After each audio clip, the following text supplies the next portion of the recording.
Welcome back, everybody. Welcome to the Better Sex Podcast. My name is Deborah Catt, and I am your shameless host. This is the Better Sex Podcast, where we have unfiltered conversations about sex and relationships. This show is about the many possibilities of sex and relationships and helping you figure out what works for you so that you can have better sex on your terms.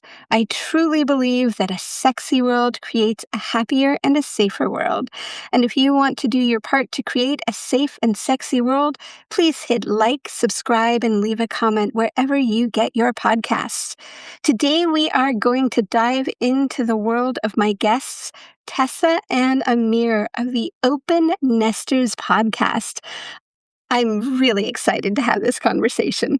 Tessa holds an MA in Consciousness Studies and is a speaker, coach, program, and journey facilitator, a leader, author, and of course, a podcaster. Amir is a successful serial entrepreneur, a hobby DJ of late-night radio, a music collector extraordinaire, and, again, a podcaster. Welcome, both of you. I'm so excited to have Thank you. Thank you for that beautiful introduction, Deborah. Thank you. My pleasure. And I'm so excited because, they're a new connection to me, and I've gotten to know them through their podcast. And so I've heard bits and pieces of the story, but I'm really curious, how did you get here? Well, the journey of being open nesters is just kind of when our third child went to school, right? I still was calling it an empty nest. And Amir said, why don't we just call it an open nest? It wasn't even about our open relationship, which we'll get into. It was more about the actual term of being in a stage of opening. Empty sounds so empty and sad and dull and gray. And open sounds so shiny with rainbows and flowers and birds and adventure and a lot more opportunities. So open it is rather than an empty. And we've always had a very playful style in our partnership, which is what I think continues to enliven us. Amir, being a late night DJ, also has always collected music that has made me dance because I love to dance. So a big part of who I am, and it brings pleasure to my body, I would say it's even part of my sensual and erotic pleasure, is movement in my body and music always enhances that so much. And so we've always had a very playful side, and we've always had a very explorative, entrepreneurial. His crazy ideas are something that I get very excited about. So we really have we have fun in our relationship, and that's what keeps us open and vital, even before our kids did leave the nest, quite honestly. So it's about this idea of our being, I'd say, open to new ideas, open to new adventure, open to self-exploration, inner exploration, especially spiritually, for me, a big part of my openness. And then erotically, and with friendships, and with possibilities of all kinds. That really doesn't tell you how we got here, but it's kind of like hello, we're here type of a deal. I'm curious, how did you guys meet? Oh, we met on a blind date in New York City. I mean, it wasn't meant to be a blind date, but it was blind for both of us. Some friend introduced us casually, and we met. And for me, it was love at first sight. Yeah, Amir says I gave him a hard time. He wasn't exactly my type. She did give me a hard time. I don't just say it. She did give me a hard time. It took me about 6 months to get a freaking date, no less, and never mind, sex or kissing or anything like that. But 6 months just to get a date. So I had to work hard. I'm still working hard. And I would say that was the most attractive part to me. His value system, his ability to show up for me in a way that was adoring. And I think a lot of men back off from that. And even if I had wild, amazing chemistry with other long-term relationships or short-term relationships, it his passion, not just for me, but for other things, became a magnet over time. Yeah, I love that you're underscoring this idea of, falling in love with somebody's values, as well as their aesthetic. Well, Deborah, we don't walk around with a little sign that says, "Here is my values." You have to kind of like work around and kind of dig them out in order to uncover them. So I guess through conversations and through communication, without even seeing each other. I mean, there was no cell phones when we met. And he was Connecticut, I was New York. Yeah, so it was really difficult to really show off values or to really realize them. So it has to be through conversations, and then you kind of like have to take a chance too. I mean, it's like, wow, this looks like something that I would want to be with. But for me, it was love at first sight right at the beginning. And Uh, he's a risk taker and he's persistent and he didn't push me away. So that was the key. And then also the patience of me already being 29 or 30 and saying, I want a family and I want to have a little more patience than just having to fall in love. What is this falling in love thing rather than growing with somebody to get to know them? So I gave it more of a chance. I would say that part of it was that as well. that's how we met. I love that story. So you met through friends on a blind date, and it took a while to get things moving. As according to Amir, you gave him a hard time, but it sounds like you were moving slowly and just wanted to get to know him better. Is that accurate? I would say that's accurate. I didn't have that intensity of emotion to start with, and I'm somebody who has to actually my sacred lover now that I've had for 22 years. So Amir and I are together 36 years. Was also not somebody who wowed me at the beginning. I need deep conversations as I got older, even more so, to be able to get to know who is somebody is, not just the way they look or the way they strike me. So I think that is a big part of it. Thank you for asking that. I do. I think that we have different views of it because of how we came into it, and that's how most people are in relationships. It's where they come from if they have the patience to do the dance. Yeah, so you've been together for 36 years and you have 37, actually. 37, and you have kids and a very full life, and tell me more. So 3 children, 33, 32, and 27. And they are really the joys of our lives. We have a grandson, our first grandson. So it's really about us feeling that this investment of knowing that we love our family and that they can count on us and that we can support them and witness them becoming their best selves has allowed them to also support us into being our best selves, even at this new stage of life that I think offers a lot of opportunity that people don't always see if they're looking at it as a loss only when the kids get older, or that they're a burden in ways. We're also, I would say, privileged and blessed that they don't need us in a way that is, they don't have dysfunction and mental illness that a lot of people do deal with. Mhm. I'd say that that's part of a blessing that we are feeling, we feel very privileged to be with our family that can grow with us. Yeah, I believe I heard on you were talking at one point about the importance of having focus on each other as a couple as well as the family. Um, can you talk a little? Definitely, like I was saying about us being able to play together and travel together and explore together. We were doing that when the kids were younger, just because we didn't let their lives revolve. We didn't let their lives be the only center of our lives, even though they were important. So I think the idea of an open nester growing into that stage when our then kids get older has a lot to do with setting that intention to make sure you're nurturing your relationship. And that takes time and attention. And I think that Tessa is a pretty good organizer of those. She keep us on track. And, sometimes I need that discipline from her to have more intentional dates, more exclusive time. And I appreciate very much when she mentioned that, hey, listen, we need to have a date this week because I'm going away, you going away, whatever.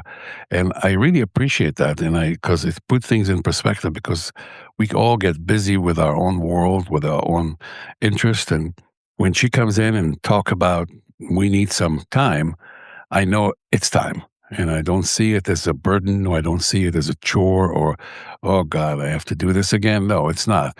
It is, yes, she's right. We need it. And that's the way I feel about it. And I thank her. I'm very grateful for her for keeping us on track with that, and having that exclusive time. I used to call it when the kids were even younger that we would take a date in the middle of the week and call it Wow Wednesday. And it would be that now Wednesday's not a great night for us and we can change it, or you could call it tech free Tuesday or Thursday. Like, I think it's important to put down all of the, especially technology. Mm-hmm. And that's where we tuned into music, or that's where the kids would know we were going out or we were just going to be on our own, and we would really nurture that time. And we continue to, he was saying we do travel more now that they're older, but when they were home, that was part of the deal as well. Kind of looking at how do we spend intentional time. And as a family, we did that. And we did it on Friday nights, but we used to be an example for many people to try to take a technology time. You can even call it technology Shabbat. We're Jewish, in order to be with their family, that they're not so caught up in other things. So all of those things create the intention for people to deepen relationship, which in my opinion is one of the most valuable parts of life, is to intentionally deepen relationship rather than always be looking for what's next. Mm, Thank you. So I'm curious, how did the open non-monogamous part of your lives transpire? By mistake. Mhm. Really, it was unintentional. It's not like we were exploring or, Or reading, we knew nothing of it. yeah, we stumbled over it by mistake. We were exposed to the swinging lifestyle first. That was our first exposure in a club in Florida. One of my friends just brought us to it. She had been kind of whispering in my ear that she'd been going to this nude beach that I actually had known about, but it became a more sensual and sexy atmosphere for her in the evening parties. And then when we went down, they just said, "Here, come with us to this club." And we really didn't know what we were getting into. But it was very opening for me and invigorating for my sensuality again after I'd had 3 kids and getting my body back to myself. That was very it just aroused us again in our sex life together. Not even having sex with other people, because we didn't. It was, again, the dancing and the atmosphere. So in most cases with our swinging life, we would meet friends with benefits at maybe swinger parties, but we were never as into going into the playrooms and orgies. And I'd say swingers versus more consent oriented, sex positive people from all aspects of gender and life and queerness and body understanding don't allow, or even the BDSM world don't. It was a little bit unconscious for me, the swinging world. Eventually, it Mm. felt unconscious, like they weren't talking to each other. They were just like getting very drunk, and I just felt like it was a little bit abandoned. Not everyone, but for how I felt about it. I don't want us or to sound judgmental about that lifestyle because we were part of it for a while. Yeah, true. But there's a great communities out there of swingers that love each other and enjoy each other's company. Saw those, yes. And I don't want to sound judgmental about them because we're not. We benefited quite a bit from those communities for many years, and they still exist, and they're benefiting quite a bit of people out there. But for us, we kind of drifted away from it relatively quickly because the anonymous, not intentional emotional connection sex start really become very, very boring in a way. Wasn't, we didn't feel intensity in it anymore. It was, okay, yeah, another one, okay, another couple. Yeah, they want to be with us. They want to sleep with us. What's next? Okay. Even sleeping with many Yeah, of them. You were meeting them, and right. we used to call ourselves soft swing for years. So I would even say that was a great learning process, and I'm very grateful Right. for it. And I also think that it shows people how they can not necessarily label themselves. So I'd like to get away from the idea that swinging is bad and poly is good, because nothing is good or bad inherently. Mm-hmm. Or 100%. it's more like there's a fluidity in between for evaluating the agreements between you that create the relationship you want, or the relationships one wants, based in intentional conscious discussion. Right. So that's what I gravitated more toward, I mean, regardless of the label. every couple and every individual within the couple has free to choose, what's right for them, and what's not only right for them, but right for them as a unit. Some of them don't see eye to eye, and then maybe they get divorced, they get separated or whatever. But when you do see eye to eye, and you know where you're going, and you're going together, then you make conscious decisions based on those mutually agreed decisions. So we move forward together, and we realize that we don't really want to be part of that community or soft swingers or whatever you call them at that time. And we moved into our own way. So what Tessa's, and I'm affirming what Tessa is saying, is, everybody can choose whatever is right for them. We live our life the way it fits us. It does not it's not right for everybody to live the way we do, and it's not right for us to even look at others and say, why, how come, and why, and how can you. That's not our job to do. I really appreciate the journey that you're talking about, because I think that, you know, the place that I come from is that the most important piece of the relationship is that it work for the people within it. And I think, what you're pointing to is there's often a lot of like, oh, this is the way to do it, or this is the way to do it. And really just underscoring the idea that two people coming together, or more than that, creating relationship, as long as they're doing it in a conscious way, talking about it, making agreements, sticking to those, changing them when they need to be changed, is the way that I would like to see more relationships happen. Yeah, I I think want to that put a footnote there. Very important footnote. It is not you press a button and all of a sudden you have this wonderful, agreed upon relationship that is flourishing no matter what. It is a lot of work, a it lot is of communication, a lot of two-step forward, one-step backwards, or three-step backwards, depending on where you at. It's a lot of discussion, a lot of honesty, a lot of commitment. So I don't want anybody to think that this is, it's something that it's automatic, it's done. All of a sudden, you wake up one morning and says, "Let's do this," and hey, okay, You have 2 steps forward, 1 step back quite a bit. yeah, And the commitment piece, if that's important to you in your relationship, and you still have the vitality and love you wanna maintain, just does require having kind of the vision to get through breakdowns. So, and I also, the implicit, understanding we have of our own pleasure, desire, and the relationship is so undiscussed, not taught us as we're young people, that it takes a lot of learning in books and listening and discussion to get to a point of really being able to say, okay, even if this is hard and uncomfortable, I need to talk about what is my pleasure, what's what is it that I would love to show up with you more, what does not work for me when you show up, what do I need more from you. All of these things require dedicated communication, and they don't happen with ease. They do require a lot of discussion and work. absolutely. And I want to go back for a moment, because one of the things I heard you say is knowing your own pleasure.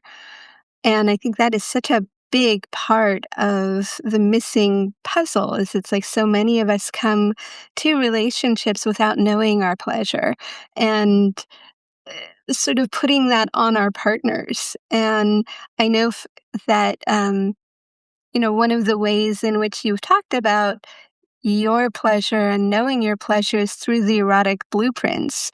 And I know that you have different blueprints, and I'm wondering if you'd like to talk a little bit about that. Yeah, I want to say that it's not a piece of a puzzle. There's no puzzle here that you all of a sudden says, "Aha!" It is the unknown that you need to, and it's a discovery and the curiosity process that one has to go through in order to uncover others' pleasure. And again, it has to be the openness and the honesty of the partners. Over the years, I've known Tessa to be very, very direct, very, very straightforward and specific about what call give her pleasure specifically. So, she is very good at doing that, and I appreciate that because that's how I was able to provide some of that for her. So, this is just another, another footnote here. Absolutely. It's how I mean, women, I think, do need to be a little more powerful in this area because they are the receivers in our feminine masculine of the pleasure that is required. And to do that with kindness and love and appreciation for whatever someone can learn to do for you is an important part of my pleasure journey. So, I mean, Amir's been able to come some of the way with me. And then what you were talking about is the erotic blueprints was we were exposed to it without knowing what the erotic blueprints are 15 years ago. We were dating this couple and he wanted to take pictures of me and it was he wanted to find the right lighting and he wanted to find the right atmosphere and he wanted to bring out the sensual goddess in me in a way that was really exciting to me with this couple that we were having a friends with benefit. And then she also started dressing up for Amir and wanting to be spanked and both of us learned that same night when we separated that oh, I mean, that's the first time Amir had realized he had the kink for something being more of a why don't you talk about more? Um, well, you finish your thoughts first. I mean, you're talking. I mean, on my side, I can go on for a long time. Yeah, So I let's mean, just, yeah. I don't know what exactly blueprint is. I mean, Tessa did it for me, and to tell you the truth, I don't know. I don't remember. You were a sexual and kinky on the top too, and not much on the sensual and energetic. And I was an energetic and sensual on the top when we took them. And then I also eventually became more of a shapeshifter. So I like sex with him. I like kink because I like being outside sex. I don't like the normative that way, but I don't like pain and I don't like submissiveness. So he eventually grew his nature that way without caring what the erotic blueprints were called. I was just giving you a framework so that you could understand how we decided to and it wasn't conscious. It was organic and it was over years. It wasn't like, let's sit and talk about how we're different and what we should do about it. It wasn't like that. No, It was just what it was a aggressive realization. Yeah. Look, a lot of people look at kink as maybe negatively. Um, Kink is a very overused word. I think that for a couple having sex next to another couple could be very, very kinky for them. So, for their definition, kink is one thing. Kissing in public for some could be very kinky. I mean, depending on what you come from, it's really what your starting point is. If you are bisexual and you like all this leather and lace, and maybe your journey starts a lot ahead of other people, the kink for you is something different. So everybody kink journey starts in a different place, and kink is different and relatively different phrase and different state of mind for anybody. So, when you talk about kink, you're more into that. It is really difficult. I mean, for some, as Tessa said, sex outdoor is kinky, so she is kinky. I mean, so where do we say this is kinky, this is not, this is vanilla sex, and this is not vanilla sex? It's very difficult to draw a line between kink and regular sex because it's for different. I mean, sometimes some people talk to each other during the sex, and that's kinky. So where does it stop? Yeah, Deborah, you're an expert in this. Could you talk a little bit about it? Actually, be interesting to hear. Well, so from the as I'm hearing you talk, what I'm noticing is that when we talk about kink, we tend to talk about the thing that is taboo, right? What is So, taboo? well, again, Again, it's what is taboo? as you so beautifully pointed out, there's a range of taboo. And Correct. as you said, it's very individual to the person. Right. I mean, I think that as you when we as we grow up, we have these stories about what sex is supposed to look like. And so, for some folks, doing the thing that sex is not supposed to look like is very arousing. And so I think that would be my short answer for what is kink. Is it's that place of taboo, that thing that is forbidden according to, your standards. And of course there's cultural standards, right? Hmm. The expectation around relationship and sex is that it's, two people, and it's supposed to be for a lifetime, and all of the stories that culture gives us. And what most of us actually know is that we don't fit that. And, whether it is uh, non-monogamy, whether it is dress up, whether it is many, most of us have that little thing that brings in an extra bit of eroticism and an extra bit of turn on and an extra bit of blushiness to the party, if you will. Hmm. So yeah, so I mean, as you said, stepping out, there's so many different ways. I think that, as the theme of the conversation is, there's so many different ways to do relationship. There's so many different ways to do sex, and it's really rooted in the the individual and their uh, however they end up with, whatever number of partners, or however that relational creation is. And I would say the fluidity of change is a big part of it. I mean, I'm 63 now, and I feel like I would not say that my 40s, even though I had amazing sex in my 40s, we were just starting this journey, of this being open. And I had some incredible sex and outdoor sex and people that aroused me in ways I had never been aroused. And I dressed up in ways I had not dressed up. And I could say that was the pinnacle of my sexuality, but I will say it was not, because it kept on changing and evolving to understand my own deeper pleasure. And so that's been the journey for me, is that because I'm very fortunate to have found a man who is more of a sensual, energetic as well, and wanted to spend the time very slowly arousing me in ways that I didn't even know I could be aroused, whether it was with, very soft touch or different kinds of soft ways to touch me, or to blindfold me, or to put me in situations indoors or outdoors that was letting me wait, and not wait in a way that I had to be confined. Sometimes we did a little light bondage, but I loved the arousal of someone who wanted to get to know, especially my vulva, in a way that was so intimate, and we did so much eye gazing, and he did so much pussy gazing, that he got to know me and arouse me just by watching me. And that came over time and really developed in my 50s, and now in my 60s even more. Even if I don't see him as much, like, I can be aroused in ways that I would say I don't know that there's a peak of sexuality if you can love your sexuality in a way that embraces the fluidity of something new, and just a surprise of what could happen.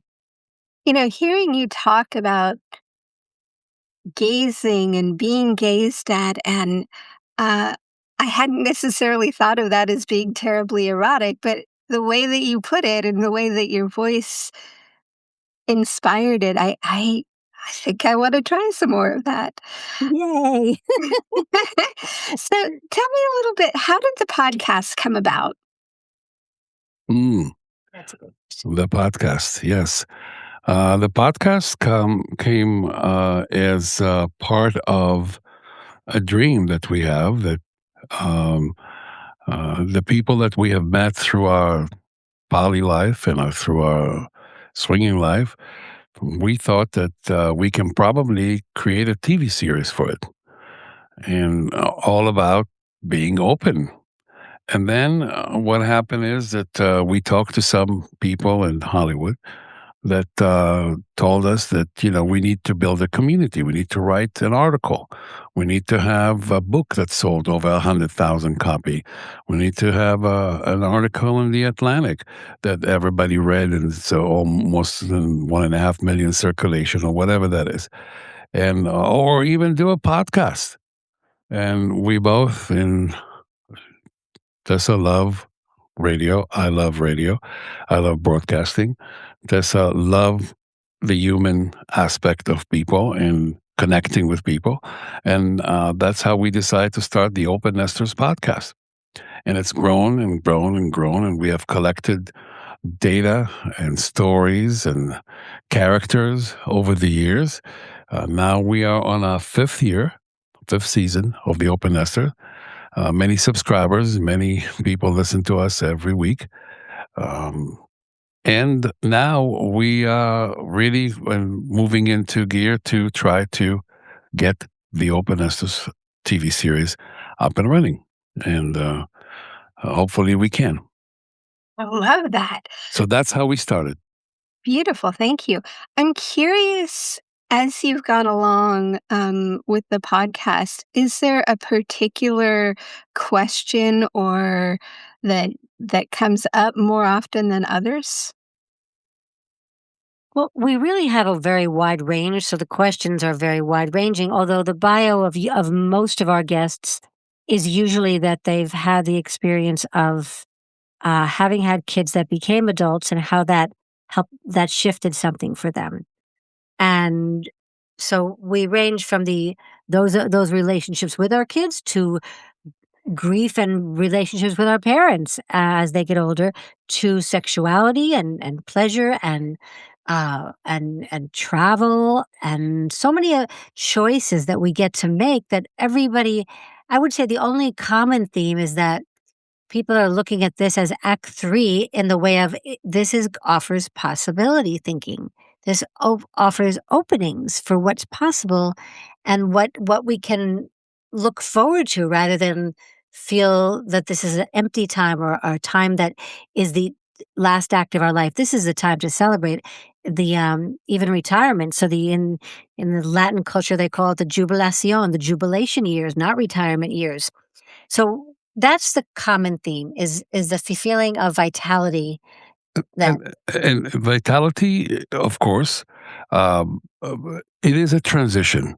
You finish becoming a doting parent, taking your kids to soccer, taking your kids to high school, driving them around, and now they're off to college, and it's you and your partner. And now what? It is certainly a transition. Mhm. Some couples that we have spoken with waited to kids to leave the house so they can divorce each other because they have long time stopped communicating and stopped being a unit as a couple and just stay together for the kids. Some of them are trying to explore new travel.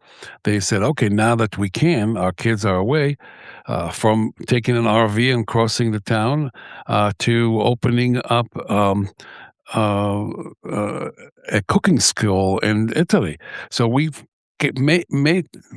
met all these couples throughout the years that are in a transition that wants to do something different in their I'd life. say intention was about couples.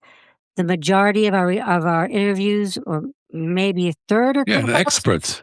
No, a third are couples. A third, or even more. I'd say half are women that are either single moms or their husband or partner don't want to get on, so it's just them talking about it and maybe representing them and talking about different things that they've learned along the way. And then the other third are experts. So I would say, and the experts often have kids because that's what I look for mostly. So I would say there's this idea that we wanted it to be couples, but not two sides of every couple really want to get on the Right. podcast. Got Right. it. That's a problem. I don't know, who is your audience? Is it always couples? She said women. Mostly women. So, we are the same problem. The husband wants to get in, but the wife doesn't want to. There's people are too private about their life, and plus, most of them think that we are all about open relationship, and it's not the case. We are about being an open nest, open for opportunity, open up for curiosity, and open up for possibilities. So that's what it's about. Beautiful. Thank you. So, on that note, I have one more question.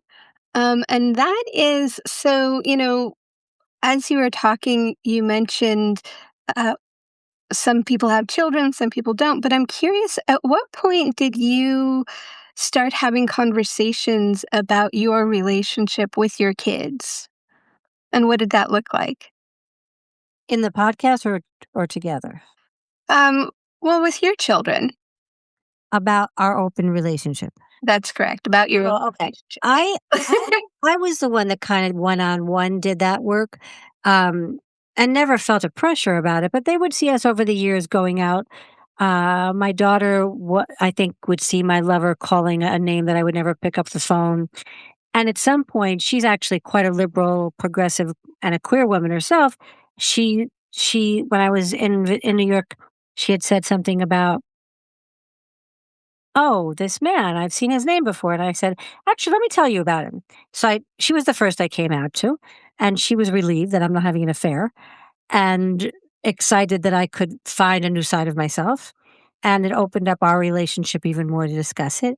And she's the one that said to me, "You know what? My older brother and his wife, they're actually pretty open minded if you ever want to talk to them about it." I ended up talking to my daughter in law before my son, and they're really inspired and excited by the fact that we can define and be in our beautiful relationship that's married and committed and have what we want. And then our youngest son has probably seen the most of it because he's come back and forth living home. And that's the other part of our open nest. He, during COVID, came back and did his master's from home. And then we had such a good relationship, the three of us at home, as being able to tell each other, when we're out, when we're going out, who we're dating someone else. Such openness that he's stayed here and is doing law school, living from home. So he's been home with us, and that's been great. And so they all know. Some of them ask, some of them don't. Sometimes they do, sometimes they don't. But it's a very clear and open communication now. And when you're home when I'm away, sometimes Yeah, I mean, Tessa did the work of telling our or and exposing our children to it, and I'm the beneficiary of it. and you were when I go away, you and our Yeah, roommates. right, Sweet. right, You navigate each like roommates. It's very right. because I'm away more than I do a lot of retreats, and then I also go get out of the winter now that I'm not working full time. So yeah. Well, thank you both so much. I really have enjoyed this conversation. And I want to make sure that people know what you're up to in the world and where you can be found. Wonderful. So our website is theopennesters.com, two N's in the middle and S at the end, theopennesters.com. And we'd love subscribers on our podcast from all the podcast platforms. We're on all of them, Apple and Spotify and every major platform, actually. And you can actually, on the website, go by category. So if you're interested in the sexual part, there's a sexual section. If you're interested in the health and grief for It aging. is a very robust website. It is indeed. Yeah, and it's all of our previous, I think, 200 episodes of our podcast are there, categorized with a summarization and a blog. It is really, look, we see ourselves as professional podcasters. We have the thousands of followers and subscribers, so we need to keep the image properly, and that's the website is to support that. And also, did you want to say anything about your community? Oh, the open nesters. Yes, we've always been looking for more. It's something that we're looking to do, whether it's a conference or whether it's if people are interested in connecting, doing online webinars about open nesters connecting. You talked about what are some of the dreams I still have is if people want to write to me, I would love to feel if someone really thinks that they'd like to be part of a dialogue, especially women, and you have a lot of women at that age, to talk about becoming an open nester. These are the kind of communities we're looking to build as we grow older too and become elders. I feel like an elder that I really value that too and value the currency of being able to be in communication. So if someone wants to write to me, I'm putting that out there. Tessa at theopennesters.com. Beautiful. So thank you so very much for being my guest. Please, for those of you listening, if you know somebody who needs to hear this conversation, please share it widely and follow the Open Nesters. Check out their website and check out the podcast. They have had some Mm. amazing guests, some incredible conversations, really smart people, as you can tell, and very thoughtful. Thank you again. I've so enjoyed this conversation. And for those listening, if you want to bring more love and better sex to the world, please subscribe, like, leave a comment, and we look forward to next time.